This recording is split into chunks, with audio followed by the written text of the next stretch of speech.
Hi, everybody. Thanks for joining us. I am Katie Motzinger, our Community Resource Director here at the Children's Attention Home. Well, not here. This is my house since we are all sequestered in quarantine. But at the Children's Attention Home, we provide a safe and nurturing home and life-changing services for the youth and the children that we serve.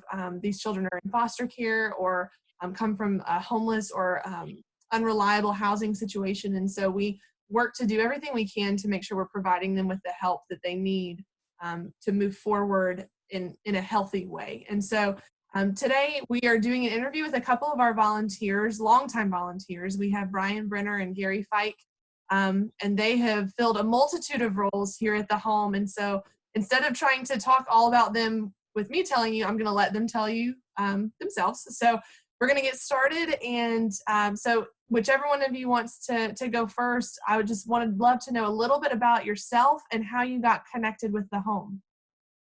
I'll let Brian go first. Sure. Yeah. So, like Katie said, my name's Brian. Been participating, volunteering with the home.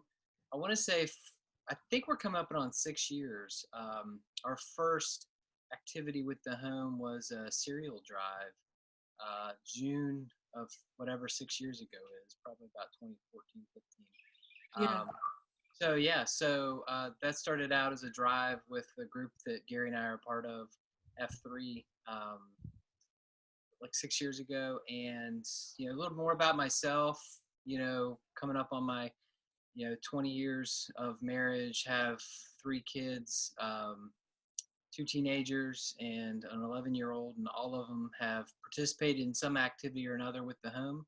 Going back to the beginning when we used to support the home as a whole, and now we focus more on the teenage boys and beyond that. So, Gary, I'll let you go. Yep, and I let Brian go first because my start was about the same time as his start was. I think he got a little bit of the coordination ahead of time. He and some of the other guys helped set it up, but we started coming out. At that point, there was a lot of younger kids that we were working with or hanging out with, and now it's more the teenage boys that we've been hanging out most recently. But definitely F3 got us there, and then we've progressed quite a bit from there. And about me, I have 2 children. I have a 5-year-old daughter, Adelie, and a 9-year-old son, Noah. Noah does have cerebral palsy, so he's able to get around pretty good. But that's been a big connection, I think, with some of the boys and kids that when we were doing it earlier there was they are great about helping Noah do what he needs to do when they're around. Yeah. So talk to me a little bit about, you mentioned working with the teenage boys, but what are some of the various roles that you have served in areas where you've helped?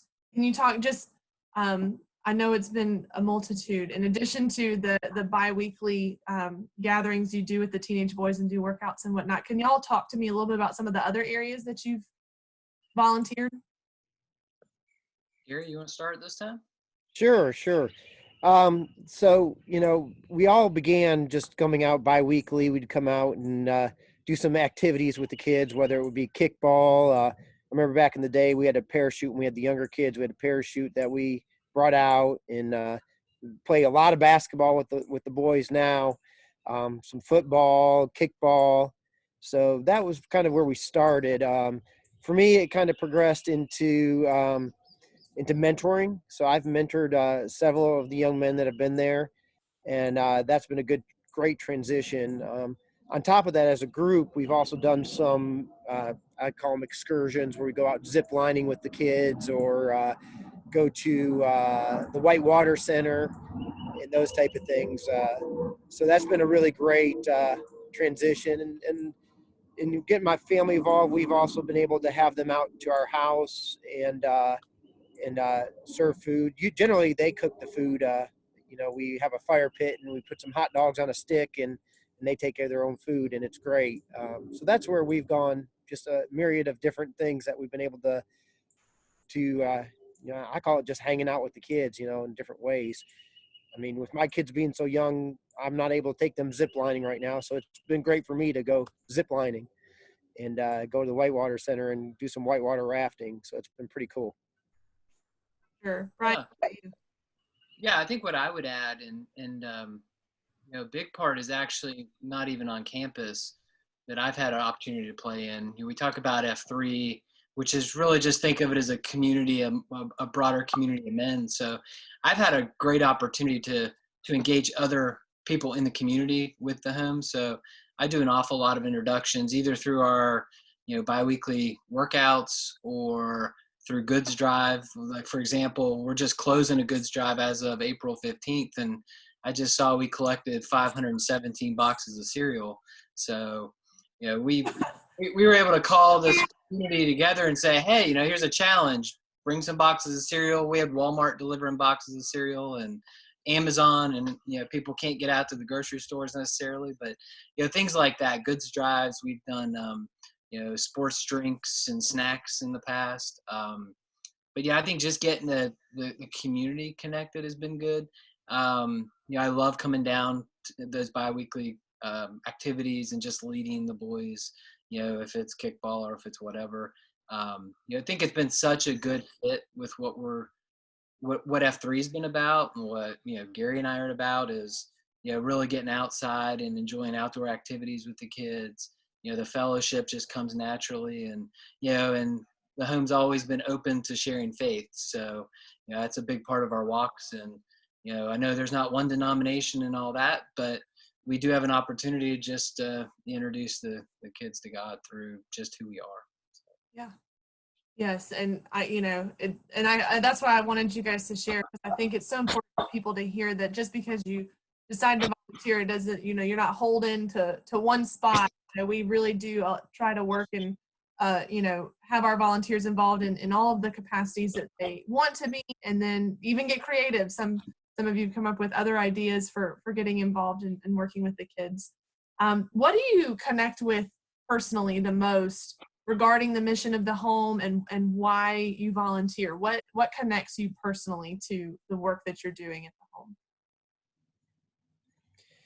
I think for me, you know, in the past, I've done youth group at the church and done stuff like that. So just the connection with the kids and just being able to, you know, hang out with them and talk to them and just learn from each individual kid. They're all so different in their own way, and it's really a neat thing. That's what I think is cool about mentoring as well. You get that one-on-one time where you can sit down and talk and really get to know them and know their stories and you know, how they've overcome so much, and just seeing that they how strong they are at such a young age.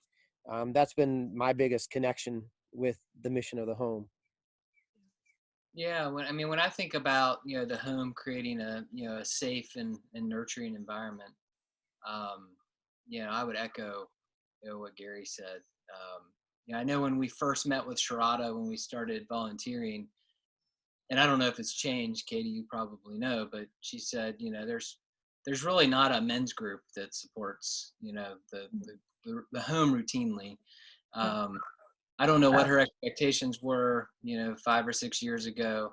You know, maybe would have come and gone, but it was almost of a challenge to say, you know, these kids need consistency in their lives. And, you know, I think that's a big part of nurturing is, you know, just being there, just showing up. You know, if I was going to say anything to volunteers, it would be, you know, you don't have to be super talented at anything. You know, all they need is somebody that's going to show up and be a part of their lives, that know them by name, and just walk through life with them, whatever that looks like during that little period of time. You know, that's most what they need. And that's kind of what's connected to me. Yeah. So what have y'all built any special relationships with any of the kids that you're willing to share, through either mentoring or the biweekly workouts or anything else? Like what are some of the special connections that y'all have made, or even a memory maybe that you cherish from the home? So yeah, I definitely have some good connections with the kids, and some of the kids that have moved on from the home, I'm still able to communicate with them and you know, see how they're doing and how they're growing into strong young men. So that's been really, really cool. You know, sometimes I think about different memories with the home. I mean, we've been able to go to amusement parks or we went to Tweetsie Railroad one time with one of the boys. And I think one of the coolest things was at the end of the day, we're driving home and I have two little kids, a wife, and the boy, the young man, all passed out. That right there told me it was a good day. You know, I have that picture in my brain all the time of them just sleeping, you know, after having a great day and just hanging out, and really seeing the connection between that young man and my son with cerebral palsy, and how, you know, I think they kind of look at his situation being similar to their situation, where there's something that they need. There's something that is a need for them, and they're able to help him. And I think that really gives them a boost up, saying, hey, you know, I can help Noah, I can do things and help him. So that's been really cool. And I think another one is one of the things they do is they come over here and swim at the house. And there was a young man that was very, very, very afraid of the water, just going in. And, you know, just through the support of having a group of men there and the other boys being encouraging, by just a few minutes, maybe 15 or 20 minutes, you know, even though he was afraid, he was in the water. And by the next few months, he wasn't just in the water, he was jumping in the water and having a good time and splashing around and you know, roughhousing with the other boys, where the first day. So just seeing that confidence grow has been a really, really cool memory as well for me. Yeah, what you were talking about, those lake experiences, you know, just riding on the boat and kids saying, this is the first time I've been on a boat or on the lake, or, you know, that's just, it's cool to hear the first time I've had s'mores, or, you know, there's just so many, you know, firsts that you get to be a part of.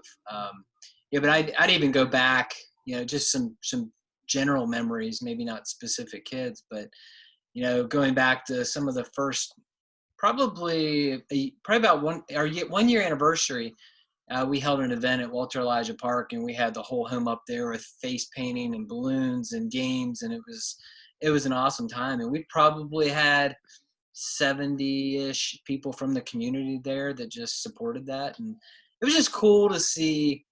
I think people get in their mind of, you know, what are the kids like at the home, right? And they build these images, and, you know, just to see people's kids playing with the kids and, you know, adults, and, you know, just seeing walls come down and sort of a community, you know, just kind of interact, you know, just seamlessly was awesome to watch. As I think about, you know, the cereal drives and see guys get excited about those things, and, you know, see people want to do stuff, right? But they don't know how, right? And maybe they're too scared to take that step because, I don't know, a children's home, you abuse and neglected children, you have all kinds of images going through your mind. So I think it's just cool to see the community kind of wrap their arms around things, and to watch the walls come down. Within the home, you know, I go back to when we first started. We could get the under 12-year-olds to participate with us. The teenagers were always standoffish. They wanted no part. Sometimes they were forced to, and they had to, and, you know, they participated like that. They really didn't want any part of those. You know, one of my best memories is just as a whole, we've seen the teenagers. You know, we're focused on the boys right now, but we've seen that group that wanted no part of us. We'd come, and it was like pulling teeth to get them to participate.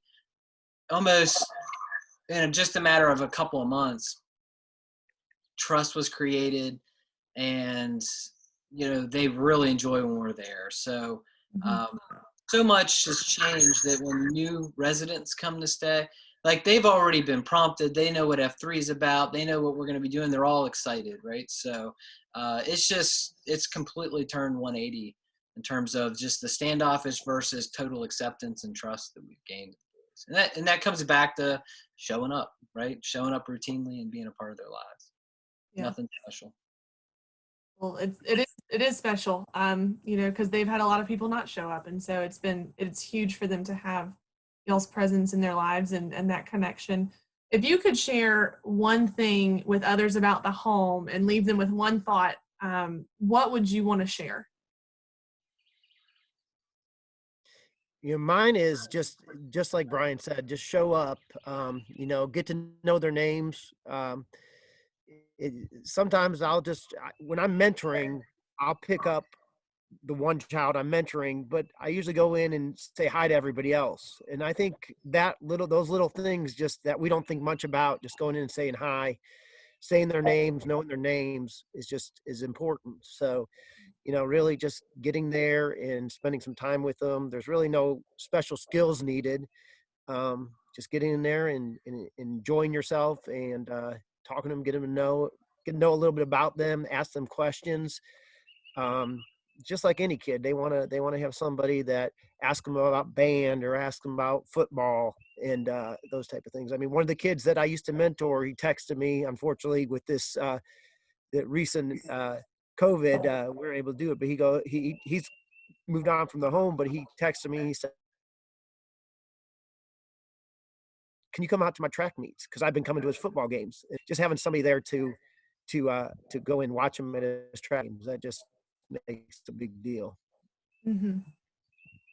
For sure. Yeah, I mean, what I would add is you don't feel that you have to have it all together to start serving, right? You don't feel like you have to have any, kind of what Gary was saying, you don't have to have any special skill or talent. Sharada does a fabulous job, articulating the needs, helping identify the volunteer opportunities. We created our own, right? So there's that, right? Maybe you do have a special skill or talent that you want to share. Or maybe you know something about a topic, whatever that might be, budgeting.